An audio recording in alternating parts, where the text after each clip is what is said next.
Hey, welcome back to Random Tasks. Today we're doing a bit of work around the house. This is a Velux GGL 304 Skylight. Pivots like that. Say GGL 304. And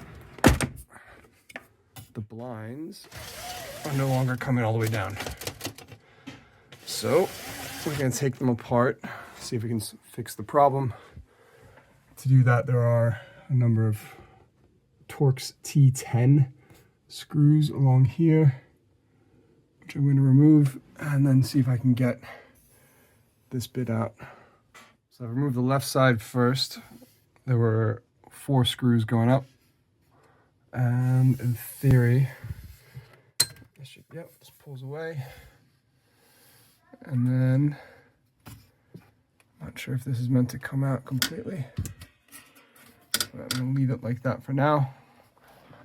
And I think there's meant to be another screw up there, but I'm not quite sure. Oh wait, that just pulls away.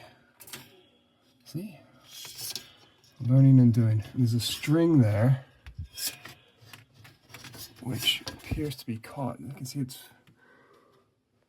it's frayed a bit. That might be the problem, but I'm not sure yet.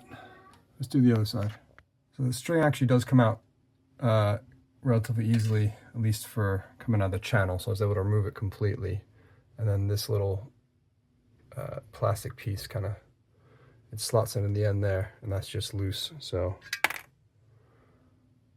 all right, I'll do the other side now. So remove the screws on the right side, and this little piece here, like I said, it just comes off. And then this is the end of the string here. So I'm just going to pull this down again. And let's get the string off.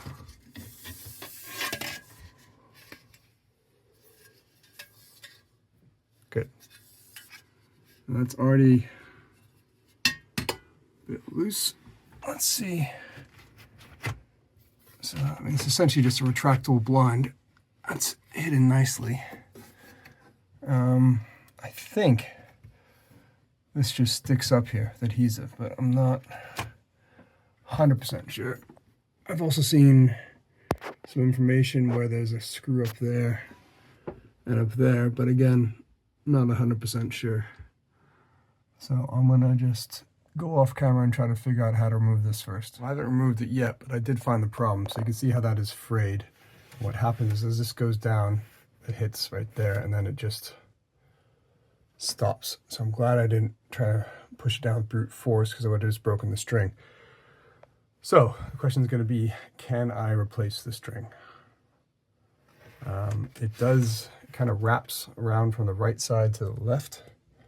So you can see it closely, sort of, that the string on the left basically goes behind here, so I actually can feel it at the tip of my fingers, then up to here. It's a kind of cross brace almost, but yeah. So let's see if I can figure out if that can be removed, and then it would just need to be attached to this somehow. I get the feeling I might need to order a replacement. I'm not sure how this attaches up there, so I am going to have to move this anyway. So let's get back to that. So I opened this and I shoved a flathead screwdriver in here, and then that's just come right out. So it's just really kind of compression fit. Okay.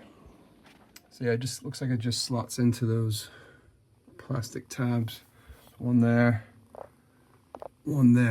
and then just sits up there with the help of friction. And then when you put these screws in, that holds it in place.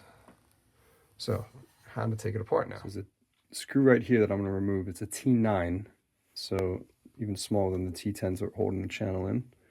I'm hoping, because this is the string that is the problem, and it's got a bit of a spring or elastic on there. So we'll see if we can figure out how that attaches. problem I'm still going to have, and I might need to order maybe official replacement strings, is that this is essentially kind of molded into here. And I cannot think of how I could replace it unless I just tie a new string to it right at the end here. That could theoretically work. We'll see. So this, when I remove the black plastic cap, this unit pops out. You can see there's a spring, and there's the other end of this nylon string attached to this. Once again, another molded bit of plastic. I'm going to go online and see if I can order replacements and see how much they cost. That might be the best way to do this. So 1 week later, I have replacement parts from Velux. You can see it's 834219M04. I'll put the details in the description. But yeah, £10, 54, so about $13 US. Not much. I just had to get to the UK from Denmark, so it took about a week. So the new piece is going to slot right in here. You could actually remove the old one without having to remove this T9 screw. So that makes it slightly bit easier. But unfortunately, I don't have my camera stand, so I'm going to have to put the camera down for a second while I slot the new one in. So just press it in. And then you hear it click. That's in. And then it's going to route this string to the other side. So obviously just make sure you take note of where the existing strings go, and then just do the same thing. Once the new strings are in, you can then just press this back up into the mounting bits up here. And boom. That's there. Apologies for the light. So the next thing I'm going to do is take these side pieces and slot them in and then screw them in. So here's a bit better to see it. There's this metal tab here. You need to make sure that gets into the end of the side piece. And obviously the string needs to go down it as well. So I've got this one basically slotted in up here. And you can see, you've got it right when it's a nice kind of tight connection there. I've got the string tucked in to this gap here, and you can see the end piece is just here for now. What I need to do is take this piece here, and you can see that slots in, and then that'll be the first thing I screw up into here. So you can see it's the end of the string is now in its slot there, and again it's tucked in there, and then that just goes there. So I'll put that T10 screw back in, and then the next one, and the next one, and the next one. As a side note, if you don't have a magnetic screwdriver, I highly recommend you get one. It just makes life so much easier, especially when you're working overhead, which inevitably Skylights are. Yeah, this is an old Craftsman one that came with actually a drill bit set, but it's been super useful because it also swivels at the base. So you can just push at the end while turning, and it has bits in here as well. So yeah, again, just a side note. So all 8 screws are up, and it is working again. So all the way down, and all the way up. So relatively simple, as long as you have the right tools and a bit of patience to wait to get the parts. Not too expensive.